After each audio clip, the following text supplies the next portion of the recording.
उन नैतिक नियमों का नाम है जिनसे मानव की बेहतर जीवन बनाने के लिए उनकी पथ प्रदर्शक के रूप में उसका इस्तेमाल किया जाता है। और वे किसी भी नियम से, मानव के हित के लिए बनाए गए किसी भी नियम से महत्वपूर्ण माने जाते हैं। यानी न्याय एक वह व्यवस्था है जो व्यक्ति के जीवन को बेहतरीन करती है, उसके व्यक्तिगत अधिकारों की सुरक्षा करती है और समाज की मर्यादा को बनाए रखने में इसका महत्वपूर्ण स्थान होता है। दृष्टि आईएएस के इन डेप्थ प्रोग्राम में आपका एक बार फिर से स्वागत है। मैं हूं गीतांजलि। आज का जो हमारा विषय है वह न्याय, सुप्रीम कोर्ट, इसकी लाइव स्ट्रीमिंग के इर्द गिर्द ही संबंधित है। यानी अभी हाल ही में सुप्रीम कोर्ट में संविधान पीठ से संबंधित यदि कोई मामले हैं तो उनकी लाइव स्ट्रीमिंग को लेकर एक खासा चर्चा हुई है। और अभी 27 सितंबर से जो संवैधानिक पीठ के जो मामले हैं उसकी सुनवाई शुरू होने वाली है। तो उन्हें लेकर, लाइव स्ट्रीमिंग को लेकर क्या कुछ मुद्दे हैं, कौन सी बातें हैं जो महत्वपूर्ण हैं, चर्चा में हैं, उन पर आज हम डिस्कस करेंगे। तो आइए आज के एपिसोड की शुरुआत करते हैं। आज का हमारा एपिसोड है सुप्रीम कोर्ट की लाइव स्ट्रीमिंग के क्या है मायने। तो अभी हाल ही में जो 27 सितंबर से सुप्रीम कोर्ट की लाइव स्ट्रीमिंग शुरू होने जा रही है, इससे लेकर सुप्रीम कोर्ट में कौन कौन से मुद्दे महत्वपूर्ण हैं, किन किन की सिफारिशें यहाँ पर महत्वपूर्ण रही हैं, उन पर आज हम चर्चा करेंगे। इससे क्या कुछ लाभ और चुनौतियां, इसके सामने कौन कौन सी चुनौतियां निकलकर सामने आती हैं, इसके बारे में भी आज हम डिस्कस करेंगे। तो आइए सबसे पहले देखते हैं हमारी चर्चा के बिंदुओं को कि आज हम इससे संबंधित कौन कौन से डिस्कशन अपने आज की चर्चा में लेने वाले हैं। सबसे पहले देखेंगे कि यह खबर क्या है, खबर कहाँ से ली गई है, इसके बारे में डिस्कस करेंगे। फिर जानेंगे कि यह जो मामला अभी हाल ही में चर्चा में आया है कि लाइव स्ट्रीमिंग को लेकर, उसकी पृष्ठभूमि क्या रही है, यानी इस मामले की पृष्ठभूमि क्या रही है, इसे जानेंगे। कब यह मुद्दा पहली बार चर्चा में आया था या यह कब मुद्दा ऐसा था जब शुरुआती दिनों में यह आया था, तो उसके बारे में देखेंगे। फिर समझेंगे कि इसके लिए कौन कौन सी सिफारिशें महत्वपूर्ण हैं, भारत के महान्यायवादी ने इसको लेकर कौन कौन सी अनुशंसाएं दी हैं, मामले से, इसकी लाइव स्ट्रीमिंग से संबंधित जो भी मामले हैं उसको देखेंगे, इसके जुड़े कौन कौन से महत्वपूर्ण पक्ष हैं और ऐसे कौन कौन से मामले हैं जिनकी लाइव स्ट्रीमिंग नहीं किए जाने के संदर्भ में यहाँ पर कुछ दलीलें दी गई हैं, उन्हें भी देखेंगे। भारत और विभिन्न देशों की स्थिति देखेंगे कि लाइव स्ट्रीमिंग को लेकर विभिन्न देशों में क्या कुछ रूल्स बनाए गए हैं, कौन कौन से नियम हैं, समझेंगे लाइव स्ट्रीमिंग के लाभ और उससे उत्पन्न होने वाली चिंताओं के बारे में। फिर देखेंगे इस पूरे सेशन से संबंधित प्रश्न। तो आइए सबसे पहले देखते हैं कि खबर क्या थी और यह खबर कहां से ली गई है। यह खबर हमने द इंडियन एक्सप्रेस से ली है। यह खबर आज प्रकाशित की गई थी, live streaming of supreme court proceeding, the rational and the concern. इससे जुड़े कौन कौन सी तर्क महत्वपूर्ण रहे हैं सुप्रीम कोर्ट की लाइव स्ट्रीमिंग से जुड़े और इसकी कंसर्न क्या है, इन पर आज हम चर्चा करेंगे। तो दरअसल अभी हाल ही में सुप्रीम कोर्ट ने बीते मंगलवार को एक बैठक में यह निर्णय लिया कि सुप्रीम कोर्ट की संवैधानिक पीठ की 27 सितंबर से जो बैठक शुरू होने वाली है, उसके बाद उससे जो भी कार्यवाही होगी, संवैधानिक पीठ से जुड़ी जो भी कार्यवाही होगी, अब उसकी लाइव स्ट्रीमिंग की जाएगी। तो इसकी लाइव स्ट्रीमिंग किए जाने के संदर्भ में ही यह खबर जो थी वह महत्वपूर्ण थी और इसी वजह से इस खबर को लिया गया है। तो आइए सबसे पहले देखते हैं कि ये जो फैसला अभी लिया गया है, यह मामला जो चर्चा में आया है, इसकी पृष्ठभूमि क्या रही है, पहली बार यह की लाइव स्ट्रीमिंग की गई और कब दरअसल इससे संबंधित याचिकाएं पहली बार सुप्रीम कोर्ट में लाई गई, कि यह चर्चा में क्यों आई और फिर उस याचिकाओं में किसने सुनवाई की सहमति व्यक्त की। यदि हम बात करें इस मामले की पृष्ठभूमि के बारे में, तो अभी हाल ही में 26 अगस्त को सुप्रीम कोर्ट की कार्यवाही का सीधा प्रसारण किया गया, यानी इसकी लाइव स्ट्रीमिंग की गई।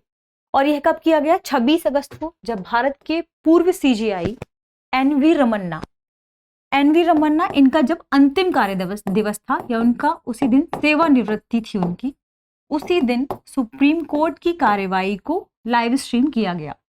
तो इस वजह से लाइव स्ट्रीमिंग फिर से चर्चा में रही है। और यदि देखा जाए कि पहली बार इसकी शुरुआत या लाइव स्ट्रीमिंग की चर्चा कब की गई थी, तो वर्ष 2018 में कुछ याचिकाएं दर्ज की गई थी।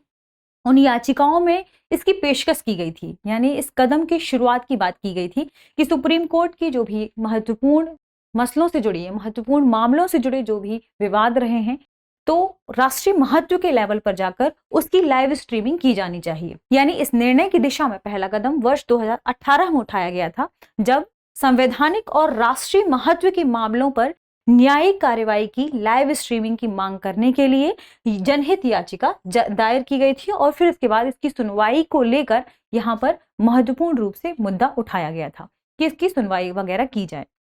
तो इसके बाद यह मामला चर्चा में आ गया और वर्ष 2018 में ही इसके बाद सुप्रीम कोर्ट ने इस मामले को लेकर काफी कंसर्न जताया, जिसमें सबसे पहले 3 जजों की पीठ ने यह महत्वपूर्ण बात कही कि दरअसल इन जो याचिकाओं से संबंधित यानी संवैधानिक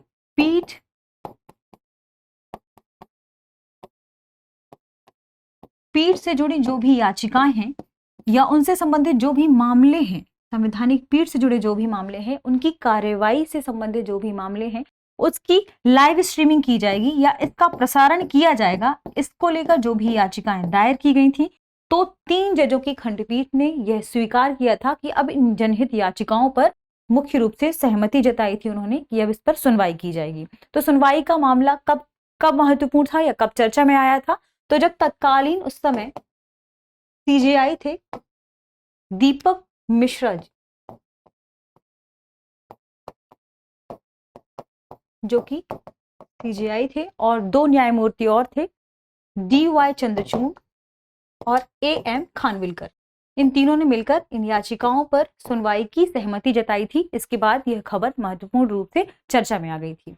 फिर महत्वपूर्ण संविधान पीठ के मामलों को लेकर जो लाइव स्ट्रीमिंग थी उसके बारे में अभी फैसला भी आया, जिसके बारे में कहा गया कि 27 सितंबर से जो भी संवैधानिक पीठ से जुड़े मामले होंगे उनकी लाइव स्ट्रीमिंग की जाएगी। तो वर्ष 2018 में जब ये मुद्दा चर्चा में आया तो सुप्रीम कोर्ट ने उससे जुड़े कुछ नियम तैयार किए, जिसमें उन्होंने भारत की महान्यायवादी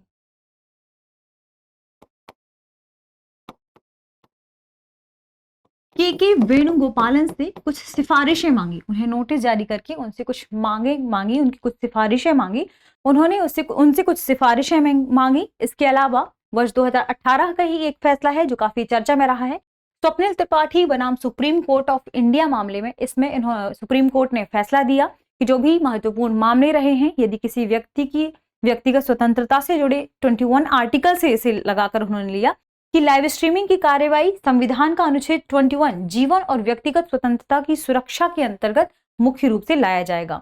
और इसके तहत उन्होंने कहा कि सुप्रीम कोर्ट की जो भी खंडपीठ से जुड़े मामले होंगे, संवैधानिक खंडपीठ से जुड़े जो भी मामले होंगे, उनकी लाइव स्ट्रीमिंग की जाएगी। तो जब भारत के महान्यायवादी से कुछ सिफारिशें मांगी गई और इसके बाद जब यह मामला चर्चा में आया तो सुप्रीम कोर्ट ने फिर इस बात को स्वीकार किया कि कुछ महत्वपूर्ण मामले ऐसे हैं जिनकी लाइव स्ट्रीमिंग की जानी चाहिए। यदि हम बात करें कि जब सुप्रीम कोर्ट ने भारत के महान्यायवादी से कुछ मांगी और उनसे कुछ सिफारिशें की, तो उन्होंने इससे जुड़े कौन कौन सी सिफारिशें दी कि कौन कौन से मामलों को आप लाइव स्ट्रीम दिखा सकते हैं और ऐसे कौन से केस होंगे या ऐसे कौन से मामले होंगे जिनकी लाइव स्ट्रीमिंग नहीं की जानी चाहिए। तो सुप्रीम कोर्ट की मांग में प्रतिक्रिया के स्वरूप के वेणुगोपालन ने उन्हें कुछ सुझाव दिए, जिस सुझाव में सबसे पहले शामिल था कि कोर्ट नंबर 1 में एक पायलट प्रोजेक्ट के रूप में इसे सबसे पहले शुरू किया जाना चाहिए। यानी लाइव स्ट्रीमिंग यदि शुरू की जा रही है तो सबसे पहले इसे कोर्ट नंबर 1 में शुरू की जानी चाहिए, जिसे सीजीआई का कोर्ट भी कहा जाता है। यानी कोर्ट नंबर 1 सीजीआई का कोर्ट कहा जाता है। और यहाँ पर उन्होंने एक बात और कही कि किन मामलों की लाइव स्ट्रीमिंग की जानी चाहिए, जो संविधान पीठ के जुड़े मामले हों या संविधान पीठ के जो भी मामले हों उनकी ही लाइव स्ट्रीमिंग सबसे पहले की जानी चाहिए। यानी उन्हें सबसे पहले पायलट प्रोजेक्ट के रूप में शुरू किया जाना चाहिए लाइव स्ट्रीमिंग। उसके बाद जब हम देखेंगे कि इससे जुड़े कौन कौन से मामले निकलकर सामने आ रहे हैं, यदि यह परियोजना सफल होती है तो इस परियोजना की सफलता के बाद ही यह निर्णय लिया जा सकता है कि इसे सुप्रीम कोर्ट की बाकी अदालतों में शुरू किया जाना चाहिए कि नहीं, या भारत की अन्य अदालतों में लाइव स्ट्रीमिंग शुरू की जानी चाहिए कि नहीं। यानी इस मामले पर ही डिपेंड था, इस परियोजना की सफलता ही आगे की राह तय करने वाली थी कि आगे की जो भी अदालतें हैं उनमें, या भारत की पूरी अदालतें हैं उनमें लाइव स्ट्रीमिंग शुरू की जानी चाहिए कि नहीं। इस पर उन्होंने अपने कुछ तर्क दिए। यानी यदि लाइव स्ट्रीमिंग की जानी चाहिए तो उनके पक्ष में उन्होंने कुछ तर्क दिए, क्योंकि जब कोई भी व्यक्ति सुप्रीम कोर्ट जाता है तो सर्वाधिक जो समस्या उनको देखने को मिलती है वह है भीड़ की स्थिति। यानी भीड़ भाड़ वाला इलाका बहुत अधिक होता है। इसकी वजह से जो वादी होते हैं यानी जो मामले सुनते हैं उन्हें भी सुप्रीम कोर्ट पहुंचने में बहुत अधिक समय लग जाता है। तो इस समय को कम करने के लिए और अदालत में पहुंच को सुनिश्चित करने के लिए, भीड़ भाड़ को कम करने के लिए उन्होंने यह हवाला दिया कि सुप्रीम कोर्ट के कुछ मामले जैसे कि संवैधानिक पीठ से जुड़े मामले, तो इनकी लाइव स्ट्रीमिंग की जानी चाहिए और पायलट प्रोजेक्ट के रूप में कोर्ट नंबर 1 से इसे शुरू करने के बारे में उन्होंने बात कही। इसके अलावा अदालत के कुछ ऐसे मामले भी उन्होंने बताए जहां पर अदालत को अपनी कार्यवाहियों को प्रसारण से रोकने की जो उनकी शक्ति है उसे बरकरार रखने की उन्होंने सिफारिश दी। तो सबसे पहले आइए हम देखते हैं कि वे कौन से मामले हैं जिन पर सुप्रीम कोर्ट अपने जो प्रसारण के रोकने की इनकी शक्ति है उसे बरकरार रख सकती है। तो वे कुछ महत्वपूर्ण मामले इस प्रकार हैं जिसमें शामिल है, सबसे पहले यदि मामले वैवाहिक विवादों से जुड़े हुए हैं, क्योंकि ये किसी की व्यक्तिगत या वैवाहिक विवादों से जुड़े हुए मामले हैं, ऐसे मामलों की लाइव स्ट्रीमिंग करने से यहाँ पर मनाही कही गई है। इसके अलावा यदि लिंग आधारित हिंसा से जुड़े मामले हैं, ऐसा कुछ मामला है जो इसमें लिंग आधारित हिंसा है, उससे बाहर भी हिंसा बढ़ सकती है, यदि ऐसा मामला है जो नाबालिगों से संबंधित है, उनके संबंधित है, उनके मामलों से संबंधित है, तो भी ऐसी स्ट्रीमिंग को रोका जा सकता है। राष्ट्रीय सुरक्षा के यदि मामले हैं, राष्ट्रीय सुरक्षा देश की अखंडता और अक्षुण्णता को बनाए रखने से संबंधित यदि मामले हैं जिस पर बाहर विवाद हो सकता है, तो ऐसी लाइव स्ट्रीमिंग को भी रोकने के बारे में यहाँ पर कहा गया है। इसके अलावा यह सुनिश्चित करने के लिए कि कोई भी पीड़ित है या गवाह जो व्यक्ति गवाही देने वाला है उसे किसी भी प्रकार का डर ना हो, उसके डर को कम करने के लिए और वह सच्चाई से अपना जो वाद है वह रख सके, अपनी बात स्पष्ट रूप से रख सके, अपना बयान दे सके, ऐसी स्थिति में भी लाइव स्ट्रीमिंग को रोक देना चाहिए। ऐसी स्थिति में भी सुप्रीम कोर्ट यदि चाहता है तो लाइव स्ट्रीमिंग को रोक सकता है। इसके अलावा यदि यौन उत्पीड़न से जुड़ा मामला है, बलात्कार से संबंधित कोई मामला है, तो ऐसे मामले में व्यक्ति की गोपनीयता को सुनिश्चित रखने के लिए उसके जो संवेदनशील मामले हैं, संवेदनशील बात, उनकी जो बयान है उन्हें गोपनीय रखने के लिए भी यहाँ पर बात कही गई है कि ऐसे स्ट्रीमिंग को या ऐसे मामलों की लाइव स्ट्रीमिंग को यहाँ पर रोका जा सकता है। इसके अलावा यदि कुछ ऐसे मामले हैं जो विभिन्न समुदायों के बीच में यदि दुश्मनी को पैदा कर सकते हैं, उनके बीच में हिंसा आदि को बढ़ा सकते हैं, तो ऐसे मामलों को भी सुप्रीम कोर्ट के पास ऐसी शक्ति है कि वह ऐसे मामलों की लाइव स्ट्रीमिंग को रोक सकता है। तो हमने चर्चा की उन मामलों की जिनकी लाइव स्ट्रीमिंग ना होने के पक्ष में या नहीं करने के पक्ष में के वेणुगोपालन ने सुप्रीम कोर्ट को कुछ जो अपने विचार या अनुशंसाएं दी थी। अब हम देखेंगे भारत में कौन कौन से ऐसे कोर्ट हैं या भारत में कहां पर लाइव स्ट्रीमिंग अभी चल रही है, और विभिन्न देशों के बारे में हम चर्चा करेंगे। विभिन्न देशों में कहां पर लाइव स्ट्रीमिंग की सिफारिश की गई है और वहां पर लाइव स्ट्रीमिंग अभी की जाती है कोर्ट में वहां से संबंधित। तो सुप्रीम कोर्ट ने जो भी सुप्रीम कोर्ट की कार्यवाहियां हैं उनके बारे में अभी हमने चर्चा भी की, जिसमें लाइव स्ट्रीमिंग और रिकॉर्डिंग को लेकर उन्होंने कुछ प्रारूप तैयार किए थे। यानी सुप्रीम कोर्ट ने जब देखा तो उन्होंने वर्ष 2021 में इससे जुड़े कुछ नियम दिए और एक प्रारूप तैयार किया कि किन किन मामलों के संदर्भ में लाइव स्ट्रीमिंग की जाती है। तो जब ऐसा वर्ष 2021 में सुप्रीम कोर्ट ने एक नियम तैयार किया तो उसके बाद गुजरात उच्च न्यायालय ने जुलाई 2021 में अपनी कार्यवाही की लाइव स्ट्रीमिंग शुरू कर दी और अभी भी इनकी लाइव स्ट्रीमिंग यहाँ पर जो उच्च न्यायालय है गुजरात का वह लाइव स्ट्रीमिंग करता है। यदि बात करें कि गुजरात उच्च न्यायालय के अलावा भारत में और कौन से उच्च न्यायालय हैं जो अपनी लाइव स्ट्रीमिंग दिखाते हैं, तो उसमें शामिल है झारखंड, कर्नाटक, मध्य प्रदेश, उड़ीसा और पटना उच्च न्यायालय जो अपनी कार्यवाहियों की कुछ महत्वपूर्ण कार्यवाहियों की लाइव स्ट्रीमिंग करते हैं। इसके अलावा इलाहाबाद हाईकोर्ट भी इस पर अभी चर्चा कर रहा है, विचार कर रहा है कि उस जल्दी ही वह लाइव स्ट्रीमिंग को शुरू कर देगा। हमने बात की भारत के संदर्भ में, बात करेंगे विभिन्न देशों के संदर्भ में। सबसे पहले जानेंगे संयुक्त राज्य अमेरिका में क्या व्यवस्था है। तो संयुक्त राज्य अमेरिका में कार्यवाही के प्रसारण को लेकर जो भी याचिकाएं थी उन्हें खारिज कर दिया गया और अमेरिकी सुप्रीम कोर्ट ने वर्ष 1955 में यह तय किया कि ऑडियो रिकॉर्डिंग और मौखिक तर्कों के टेप की ही अनुमति यहाँ पर दी जाएगी। यानी यहाँ पर अमेरिकी सुप्रीम कोर्ट ने 1955 में यह डिसाइड किया कि ऑडियो रिकॉर्डिंग और मौखिक तर्कों को ही टेप करने की अनुमति यहाँ पर दी गई है और दी जाएगी। लाइव स्ट्रीमिंग का मामला यदि देखें तो यहाँ पर इससे संबंधित जो भी याचिकाएं हैं वे खारिज कर दी गई थी। यदि ऑस्ट्रेलिया के संदर्भ में बात करें तो ऑस्ट्रेलिया में लाइव और डिलेट स्ट्रीमिंग की अनुमति दी गई है। यानी कुछ समय डिले करके वहां पर स्ट्रीमिंग की जाएगी अदालत की कार्यवाही की और वहां पे जो सुप्रीम कोर्ट है उसकी कार्यवाहियों की। लेकिन सभी अदालतों में इससे जुड़े जो भी प्रैक्टिसेस है, इसके जुड़े जो भी मानदंड है वे अलग अलग निर्धारित किए गए हैं। कोई खास मानदंड सभी अदालतों के लिए वहां पर नहीं है। तो हमने बात की संयुक्त राज्य अमेरिका और ऑस्ट्रेलिया के बारे में। यदि बात करें ब्राजील के बारे में तो वर्ष 2002 से यहाँ की जो भी अदालत की कार्यवाही है वह लाइव की गई है, जिसमें वीडियो भी है और ऑडियो, ये दोनों ही फॉर्मेट में ब्राजील अपनी अदालत की कार्यवाही को लाइव करता है। वीडियो फॉर्मेट के लिए यहाँ पर इनका खुद का एक चैनल है और ऑडियो फॉर्मेट के लिए भी इनका एक रेडियो चैनल है। यदि इनके नाम की बात करें तो उसको जस्टिका और जस्टिका टीवी और जस्टिना रेडियो, इन दो नामों से जाना जाता है। इसके अलावा इन पर्टिकुलर इनका यूट्यूब चैनल भी है जिसमें अदालत की कार्यवाहियों को लाइव स्ट्रीमिंग दिखाया जाता है।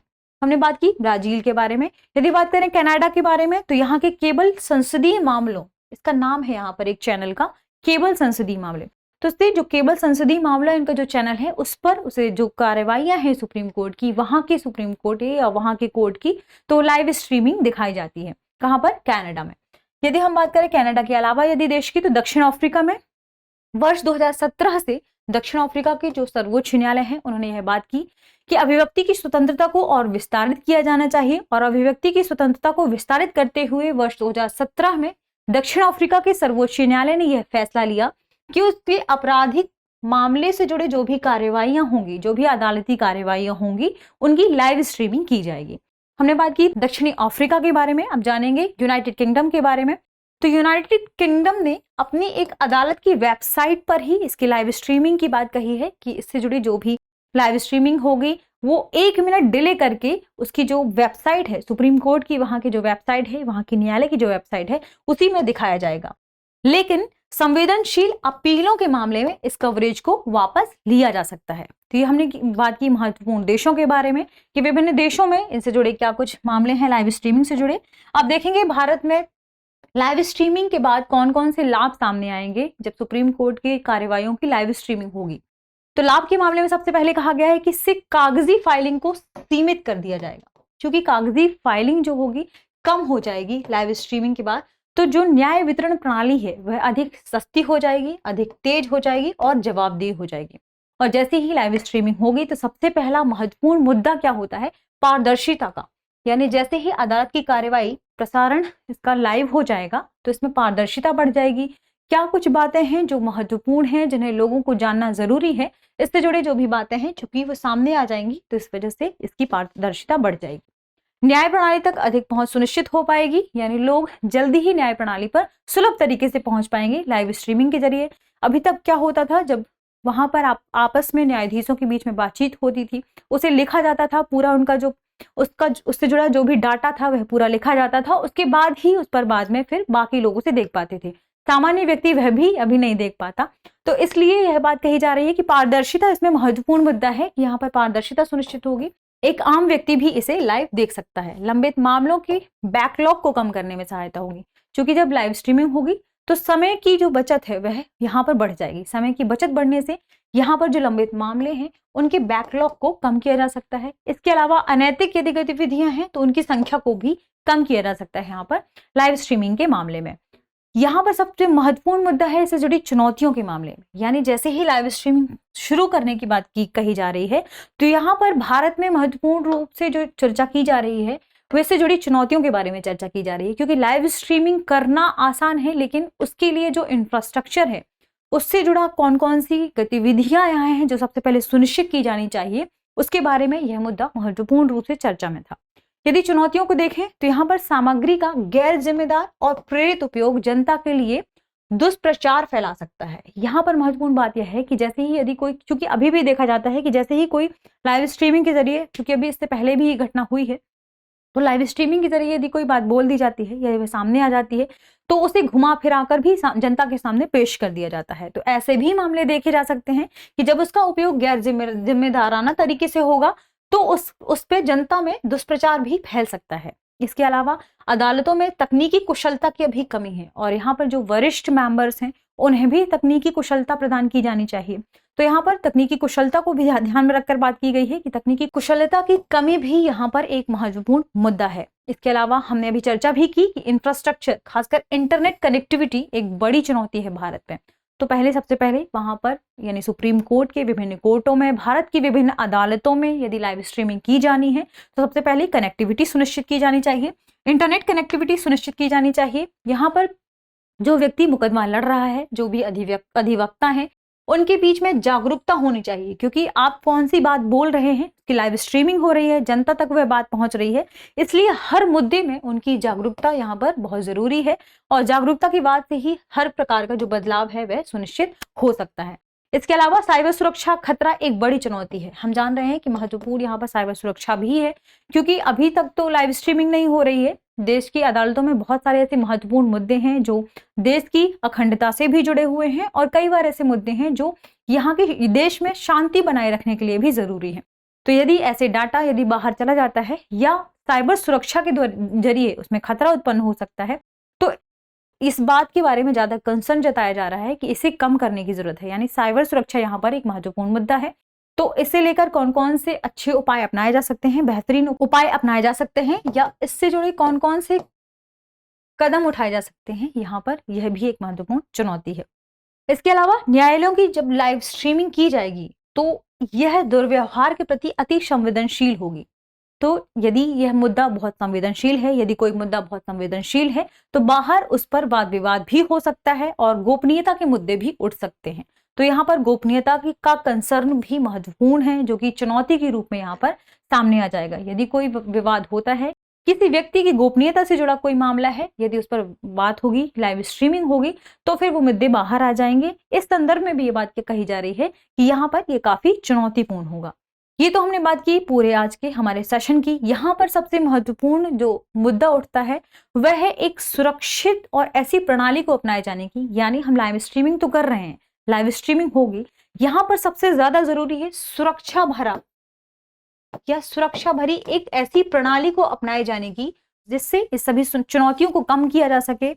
भारत में चल रही जो ई कोड परियोजना है उससे जुड़ी जो भी कनेक्टिविटी के मुद्दे हैं उनको सबसे पहले ठीक करने, उनको सुनिश्चित करने की यहाँ पर सबसे पहले जरूरत है। तो यह हमने पूरी चर्चा की लाइव स्ट्रीमिंग के बारे में। अब जानेंगे आज के सेशन से जुड़ा सवाल। तो सबसे पहले सवाल पढ़ लेते हैं। प्रश्न है, सुप्रीम कोर्ट के लाइव स्ट्रीम के मामलों में शामिल नहीं है या है? कौन से हैं? ऑप्शन है वैवाहिक विवाद, लिंग आधारित हिंसा से जुड़े मामले, नाबालिगों से संबंधित मामले, उपयुक्त सभी। तो इस सवाल का जवाब कमेंट सेक्शन में देना ना भूलें। इसके साथ ही बताएं कि लाइव स्ट्रीमिंग की यह जो प्रक्रिया है जिसे शुरू करने जा रहा है सुप्रीम कोर्ट, तो यह कहां तक सही है। आज के डिस्कशन में इतना ही। मिलते हैं कुछ नए टॉपिक के साथ, तब तक पढ़ते रहिए, रिवीजन करते रहिए। दृष्टि चैनल को लाइक, शेयर और सब्सक्राइब कर सकते हैं। धन्यवाद।